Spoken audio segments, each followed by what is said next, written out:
Pour la plupart des animaux, les serpents venimeux sont de véritables monstres, car il leur suffit d'une seule morsure pour tuer leur proie. Le venin est une salive modifiée. Au cours de millions d'années de développement, sa composition chimique est devenue incroyablement complexe et multicomposante. En outre, la forme d'administration du venin a changé. Il n'est pas répandu librement sur la bouche du serpent, mais concentré dans des canaux spéciaux situés à l'intérieur des dents venimeuses. Le venin y est fourni par des glandes qui produisent la toxine à un coût assez élevé. Pour que le corps du serpent produise le poison, il doit dépenser beaucoup d'énergie. Ce qui explique pourquoi les serpents venimeux chassent et se nourrissent beaucoup plus fréquemment que les pythons et les boas. Mais l'arme principale des serpents en vaut la peine. Il existe plusieurs sortes de toxines.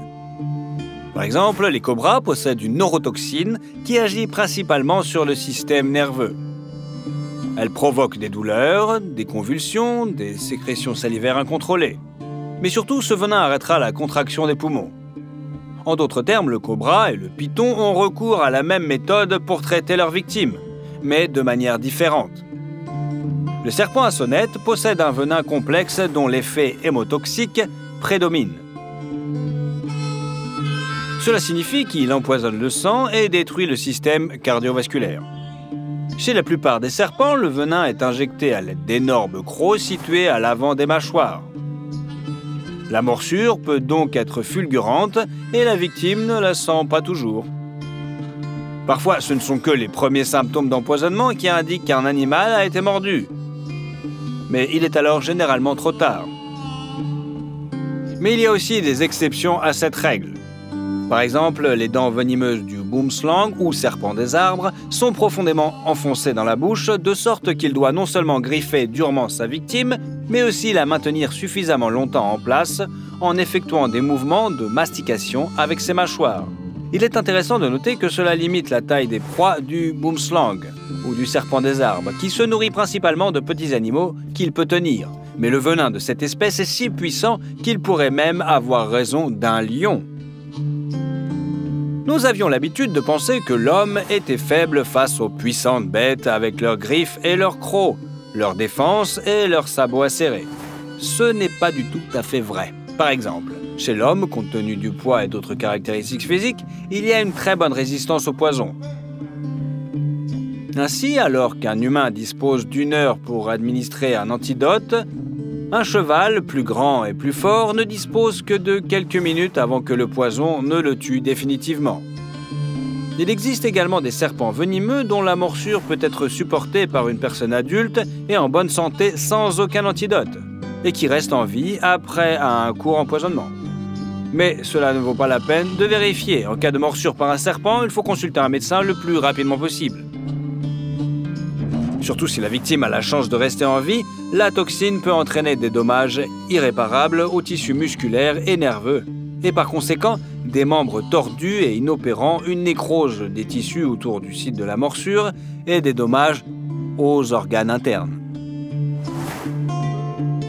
La plupart des serpents s'attaquent tout simplement aux petits rongeurs. Mais le venin que contient un serpent pourrait tout simplement tuer un cheval, même un éléphant. Mais toutes les espèces ne savent pas réguler cette quantité, c'est pourquoi il faut toujours craindre les serpents. Une toxine aussi puissante est nécessaire aux serpents pour se défendre. Pour chasser les rongeurs, une arme moins efficace suffirait, c'est pour ça qu'il vaut mieux avoir peur d'eux. C'est pourquoi les cobras peuvent se sentir en confiance dans le voisinage des tigres, des lions et d'autres animaux territorialement agressifs.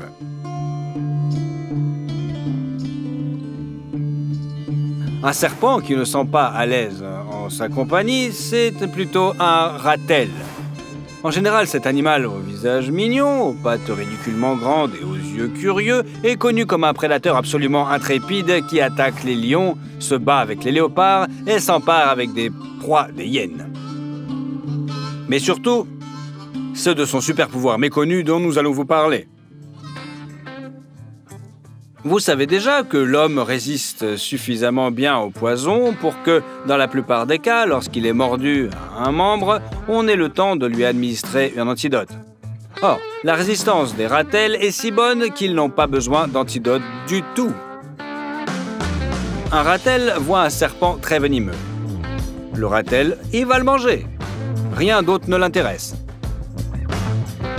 L'attaque de ce petit gangster trapu qui maintient la moitié de l'Afrique dans la peur semble si impitoyable que le cobra venimeux qui vient de vous effrayer avec son venin reçoit une véritable vague de sympathie, n'est-ce pas?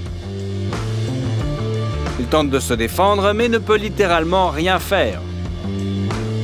Le ratel attaque sans fioriture ni élégance inutile. Alors que la mangouste préfère esquiver chaque lancer du cobra et épuiser longuement l'ennemi, le ratel se contente de ratisser le serpent avec ses pattes et de lui mordre la tête. Les mâchoires du prédateur sont très puissantes et ses pattes sont adaptées au creusement des trous, ce qui signifie que le cobra ne pourra pas se défendre d'une telle prise. Il est intéressant de noter que si le ratel agit si rapidement, c'est précisément parce qu'il se rend compte que le serpent est très venimeux. Le cobra a le temps de mordre son ennemi et de lui injecter une énorme dose de toxines. Il lutte pour sa survie et n'épargne donc pas son venin, mais en vain. Le ratel réussit à piquer le reptile à la base du crâne. Ce n'est qu'à ce moment-là que le venin agit. Le ratel perd l'équilibre, chancelle, tombe et se fige.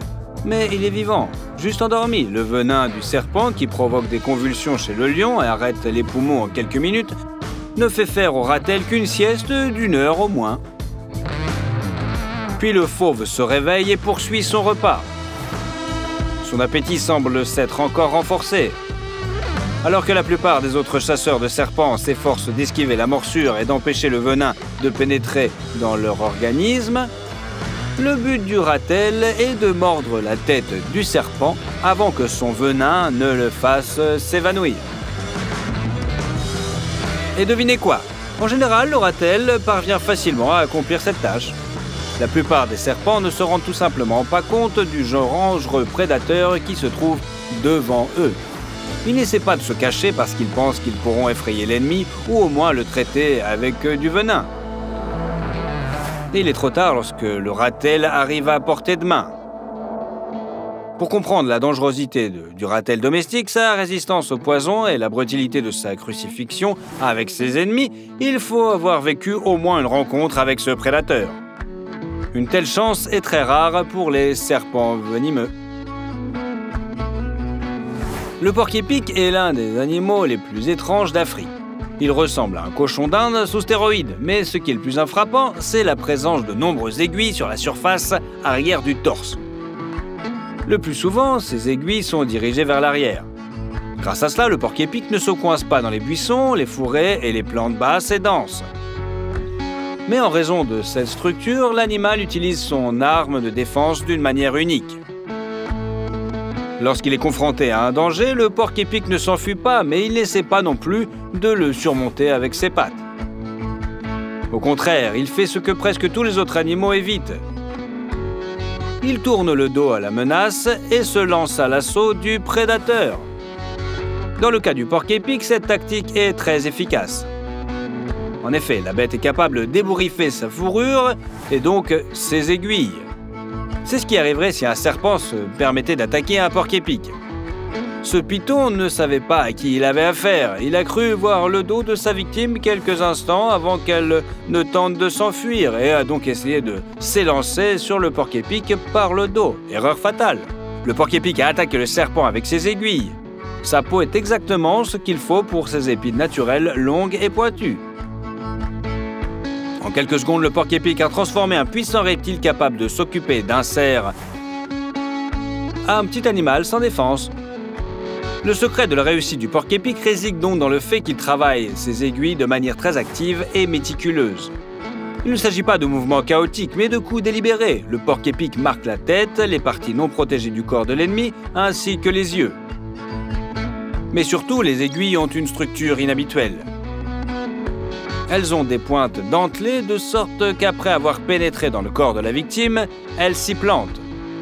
Les aiguilles du porc-épic se détachent instantanément et sans douleur. Par conséquent, les aiguilles ne se contentent pas de piquer l'ennemi, elles s'enfoncent également dans la chair. Même l'agile léopard parvient rarement à retirer une aiguille d'une telle blessure. Il faut des pouces opposables comme vous et moi. Et un serpent dépourvu de membres n'a vraiment aucune chance d'extraire les aiguilles. Les blessures causées par les aiguilles s'enflamment et s'infectent, entraînant un empoisonnement du sang et une fin fatale pour le reptile agressif. En outre, il est douloureux de ramper. Ainsi, lorsque elles rencontrent un porc-épic, ces créatures ont intérêt à ne pas se transformer en grand chasseur, mais plutôt à s'enfuir. On connaît des cas où des grands pythons ont attaqué des porcs-épics avant qu'ils n'aient eu le temps d'utiliser leur arme. Mais les serpents l'ont ensuite amèrement regretté. En effet, les reptiles n'ont pas de dents masticatrices. Ils avalent leur proie en entier, ce qui signifie que les aiguilles pénètrent à l'intérieur du serpent et détruisent à coup sûr ses organes vitaux. Ainsi, même si le porc-épic perd un combat contre un serpent, il peut toujours se venger. C'est l'une des scènes les plus célèbres de serpents qui choisissent mal leur adversaire. Dans la zone côtière, parmi le sable et les crevasses des rochers, il y avait un grand nombre de serpents. Ils bloquaient le chemin des iguanes. Les lézards n'ont pas pu affronter les serpents en combat ouvert, mais leur fuite n'est pas moins spectaculaire et plutôt cool que le plus épique des duels de prédateurs géants. Regardez la vitesse à laquelle le lézard tente d'échapper à ses poursuivants. Mais les serpents sont trop nombreux. Ils l'encerclent. Lorsqu'un iguane échappe à un groupe, il se retrouve pratiquement dans les mâchoires d'un autre. Les serpents partout sont un vrai cauchemar, n'est-ce pas? Voici un serpent qui s'acharne sur un iguane. En voici un qui en terrasse un deuxième. Le troisième est presque enseveli sous eux. Mais soudain, le dernier lézard s'extripe de l'enchevêtrement de serpent. Sa peau résiste, le protège des morsures accidentelles. Les serpents se sont gênés les uns les autres, laissant à l'iguane une petite chance qu'il a su mettre à profit. La maniabilité de l'iguane est remarquable. Il réagit à la vitesse de l'éclair à l'apparition de nouveaux adversaires et évite les rencontres avec leur croc avec une telle habileté, comme s'il ne s'agissait pas pour elle de la chasse la plus dangereuse de sa vie, mais d'un mardi ordinaire. Tu es pour le lézard ou tu souhaites bonne chance aux serpents qui eux aussi ont besoin de manger? Dis-le dans les commentaires. Et n'oubliez pas de nous dire quel cas de répulsion inattendue et puissante d'un serpent vous a le plus frappé. Votre avis nous intéresse. Et oui. N'oubliez pas de vous abonner pour découvrir encore plus de faits intéressants sur les habitants du monde animal.